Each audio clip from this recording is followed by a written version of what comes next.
শহর কলকাতায় শীতের আমেজ শুরু হওয়ার সাথে সাথে শহর কলকাতার বাতাসে ভাইল ডাস্ট থেকে শুরু করে পলিউশনের মাত্রা ক্রমশই বাড়তে শুরু করেছে। আর যত সময় গড়াচ্ছে এই পলিউশনের মাত্রার বৃদ্ধি শহর কলকাতার মানুষকে বিভিন্ন ধরনের কাশি সর্দি থেকে শুরু করে বিভিন্ন ধরনের রোগের মুখে ফেলে দিচ্ছে।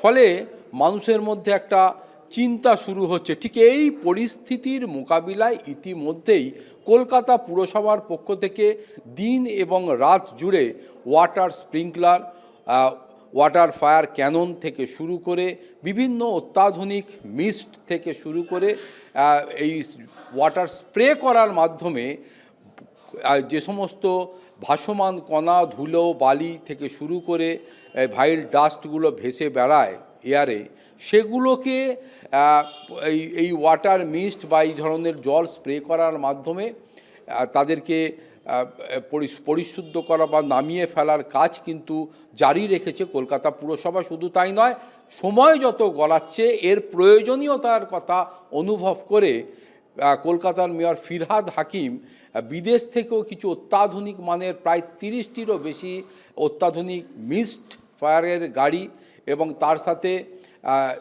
এই মানে অত্যাধুনিক প্রক্রিয়ায় বা টেকনোলজিকে ব্যবহার করে অতি দ্রুত যাতে সুইপিংয়ের কাজ, অর্থাৎ কলকাতার রাস্তাঘাটকে পরিষ্কার পরিচ্ছন্ন করা যায়, সেটার জন্যও তারা একাধিক এই ধরনের অত্যাধুনিক গাড়ি বিদেশ থেকে আমদানি করছেন এবং আগামী জানুয়ারির মাসের মধ্যেই এই গাড়িগুলি এসে যাবে।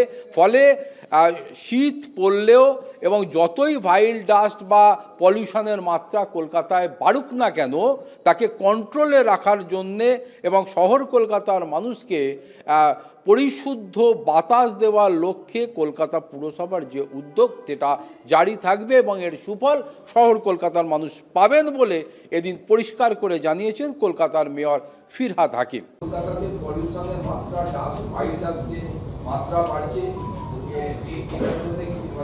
পলিউশনের জন্য আমরা যথেষ্ট সচেষ্ট আছি। কলকাতা একটা জায়গা যেখানে আমাদের এয়ার ডাইলুটেড হয় না, মানে আমাদের কাছে সমুদ্র নেই তো যেখানে ওখান দিয়ে এয়ার আসবে, এখান দিয়ে ডাইলুটেড হবে, যেটা বম্বেতে আছে, চেন্নাই আছে। সেই জন্য দিল্লিতে সমস্যা সব থেকে বেশি। আর কলকাতার সমস্যা হচ্ছে যে কলকাতায় আমাদের হাওয়াটা হাওড়া যাচ্ছে, হাওড়ার থেকে হাওয়া এখানে আসছে। তো এইটার জন্যে আমরা স্প্রিংকলার কতগুলো নামিয়েছি, 20টা স্প্রিংকলার চলছে, আর চলছে fog mist cannon fog machine চলছে। যেখানে যেখানে আমাদের এনভায়রনমেন্ট ওদের তো এআই প্যারামিটার আছে, সেখানে বলছে যে এখানটা পলিউশন লেভেল বাড়ছে, সেখানে আমরা হ্রাস করছি এই ফগ মেশিন নিয়ে।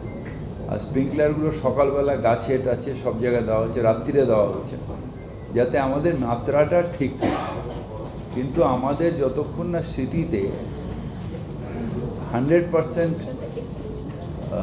ফসিল ফুয়েল গাড়ি থাকবে ততক্ষণ আমরা 100% এটা সাকসেস আনতে পারি। কিন্তু আমি খুব খুশি যে অন্তত অনেকটা বেটার এখন আমাদের অন্য অন্য সিটির তুলনায় আমার কলকাতায় এয়ার কোয়ালিটি অনেক বেটার।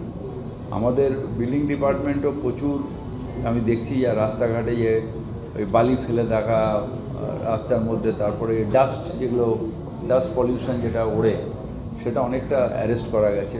ওনারা রাস্তায় জল দিচ্ছেন সকালবেলা যাতে ডাস্টটা না ওড়ে। তো এগুলো আমরা করছি, কিন্তু 100% তো করা যায় না, কারণ লিমিটেশন অফ রিসোর্স থাকে, সেটা আমাদের আছে। আমরা তো এবার মেকানিক্যাল সুইপিং নেক্সট নিয়ে আসছি, 20টা গাড়ি, আরও 20টা, 40টা মেকানিক্যাল সুইপিং মেশিন আনছে, যেখানে অটোমেটিক ওগুলো সুইপ করে নিয়ে সেকশন করে নিয়ে চলে যাবে, সেই মেশিনও আনছি। আমাদের লিমিটেড টাকার মধ্যে যতটা পারি করছি। ক্যামেরায় সুবীর সরকারের সঙ্গে দুর্গাদাস বন্দ্যোপাধ্যায়, কলকাতা টিভি।